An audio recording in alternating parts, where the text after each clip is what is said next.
করে করলো সে যে, কেমন করে করলো সে যে এমন আচরণ। তার শাস্তি তোমার কাছে চাই গো যাবজ্জীবন আমি, তার শাস্তি তোমার কাছে চাই গো যাবজ্জীবন।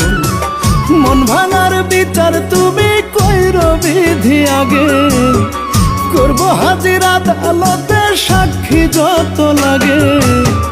যে আমার মনটারে খুব করছে নির্যাতন, যে আমার মনটারে খুব করছে নির্যাতন। তার শাস্তি তোমার কাছে চাই গো যাবজ্জীবন আমি, তার শাস্তি তোমার কাছে চাই গো যাবজ্জীবন। তার শাস্তি তোমার কাছে চাই গো যাবজ্জীবন আমি, তার শাস্তি তোমার কাছে চাই গো যাবজ্জীবন। দিনে দিনে আমার